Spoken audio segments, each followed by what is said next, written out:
आर'नाइ 5G YouTube चेनेलाव आरो फिन खेबसेबाव बरायफिनबाय। दिनैनि गोदान भिडिअ'आनो जाहैबाय सेन्ट्रेल गभर्नमेन्टनि मोनसे बिग स्किमनि आपडेट लानानै फैदों। बे स्किमनि आपडेटआनो जाहैबाय नोंथाङा बे स्किमाव एप्लाइ खालामनानै नोंथाङा मास मोनसेयाव नोंथाङा 1000निफ्राय लानानै नोंथाङा 5000हालागै नोंथाङा बे स्किमनिफ्राय नोंथाङा रां मोननो हागोन। मास मोनफ्रोमबो नोंथाङा बे रांखौ नोंथाङा मोननो हागोन।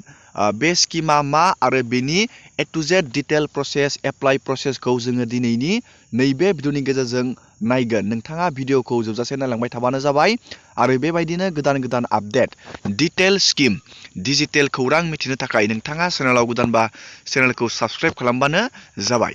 दानिया जोङो बे स्किमनि डिटेल्सखौ एसे नायनानै लाग्रोदिनि। बे स्किमानो जाहैबाय अटल पेन्सन यजना। नोंथाङा बे स्किमनि नामानो जाहैबाय अटल पेन्सन यजना। बे अटल पेन्सन यजनानिफ्राय नोंथाङा जुदि नोंथाङा बे स्किमाव एप्लाइ खालामनानै नोंथाङा इनभेस्ट बानायो, नोंथाङा बेयाव नैबे मास मोनफ्रोमबो नोंथाङा बेयाव 1000निफ्राय लानानै नोंथाङा बेयाव 5000हालागै नोंथाङा मास मोनफ्रोमबो मोननो हागोन। नोंथाङा बे स्किमाव बोरै एप्लाइ खालामनो आरो नोंथाङा बे स्किमाव बोरै इनभेस्ट बानायनो जोङो बेनि ए टु जेड डिटेल प्रसेसखौ गिबियावनो नायग्रोगोन।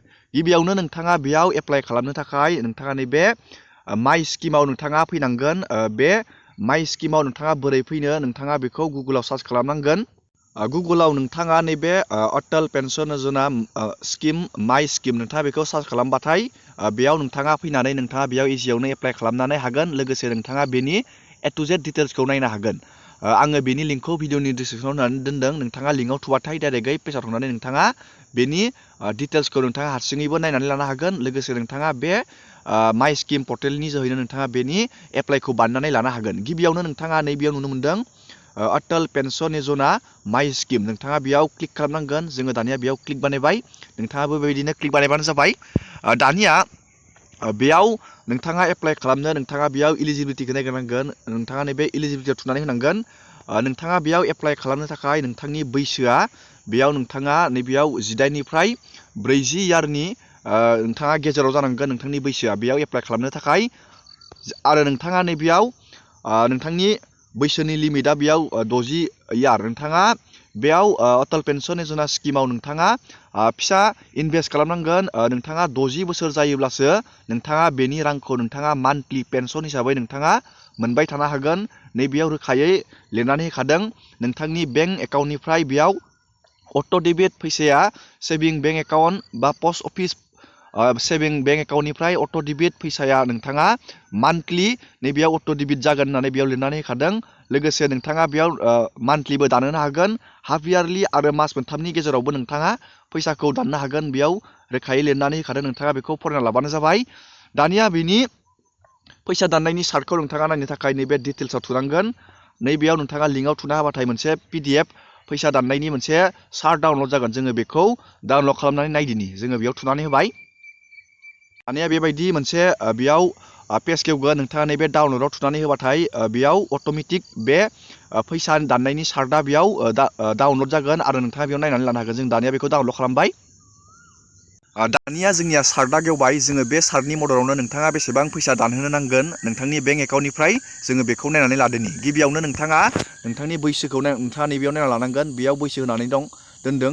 नोंथाङा बैसोखौ नैबेयाव नायबानो जाबाय आरो नोंथाङा बैसोजों लोगोसे नोंथाङा बेसेबां पिरियड नोंथाङा फैसाखौ दानहोनांगोन नैबेयाव नायना लाबानो जाबाय पिरियडखौ। आरो नोंथाङा नैबेयाव मान्थलि आरो मास मोनथामनि गेजेरावबो दानहोनो हागोन आरो हाफ इयारलिनि गेजेरावबो फैसाखौ दानहोनो हागोन। नोंथाङा 42निफ्राय जागायनो हागोन।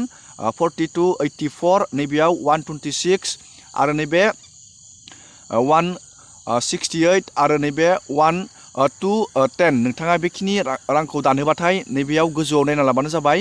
नैबे गोमो गोमोसिन होनायनि नोंथाङा नै सायाव बेसेबां फैसा दानोबा नोंथांनियाव बेसेबां जमा जागोन फैसाया नैयाव थागोन आरो नोंथाङा मान्थलि बेसेबां मोननो हागोन नोंथाङा नैबेयाव नायनानै लाबानो जाबाय।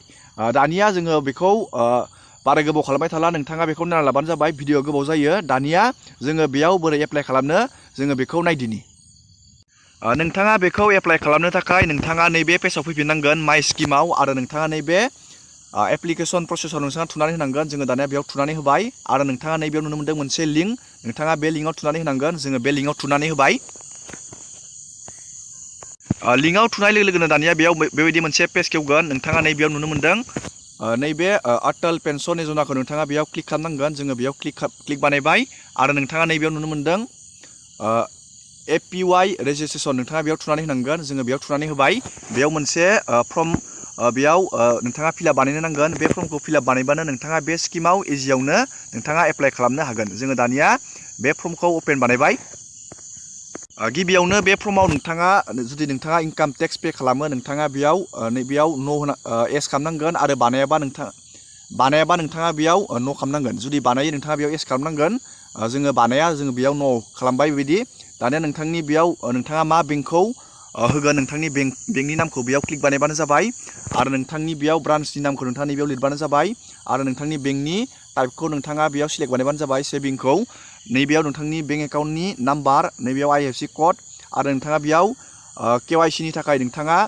माबे आइडिखौ होगोन बेयाव नोंथाङा अनलाइन KYC नोंथाङा नैबेयाव क्लिक बानायनांगोन नोंथाङा बेयाव नोंथांनि आधार नाम्बार आरो नैबेयाव इमेल आइडिखौ होनांगोन आरो नोंथांनि बेयाव अटल पेन्सन यजनानि नोंथाङा बेसेबां फैसानि थाखाय नोंथाङा बानायगोन बेयाव नोंथाङा बेसेबां मान्थलि लानो सानदों नोंथाङा बेयाव फैसाखौ बेबायदि सिलेक्ट बानायबानो जाबाय आङो बेयाव 3000 मान्थलि लानो सानदों आं बेयाव बेबायदि क्लिक बानायबाय दानिया नोंथांनि कन्ट्रिबिउसनखौ नोंथाङा बेयाव क्लिक बानायनांगोन नोंथाङा फैसाखौ मान्थलि दानोगोन ना मास मोनथामनि गेजेरजों दानोगोन ना हाफ यारलि दानोगोन आङो बेयाव मास मोनथामनि गेजेराव दानोगोन आङो नैबेयाव गेजेरनिखौ सिलेक्ट बानायबाय बेबायदि आरो नैबेयाव टिक होबाय आरो नोंथाङा नैबे केपसाखौ नोंथाङा बहायनांगोन केपसाखौ बहायनानै नोंथाङा नैबेयाव जेनेरेट OTP खालामनानै OTPखौ बहायना होबानो नोंथाङा बेयाव इजियावनो नोंथाङा एप्लाइ बानायनो हागोन आङो बेयाव एप्लाइ बानायथ'ला आं अलरेडि बे स्किमाव एप्लाइ बानायखांबाय नोंथाङा इन्टारेस्टेडबा बे स्किमाव एप्लाइ खालामनानै नोंथाङा बे स्किमनिफ्राय गोबां लाब लानो हागोन दिनैनि भिडिअखौ आङो बेखिनियावनो फोजोबबाय नोंथांमोना भिडिअखौ नायनानै मोजां मोनोबा लाइक खालामबानो जाबाय आरो बेबायदिनो गोदान आपडेट डिटेल स्किम डिजिटेल खौरां मिथिनो थाखाय नोंथाङा चेनेलाव गोदानबा चेनेलखौ साबस्क्राइब खालामबानो जाबाय एसेनोसै दिनैनि भिडिअआ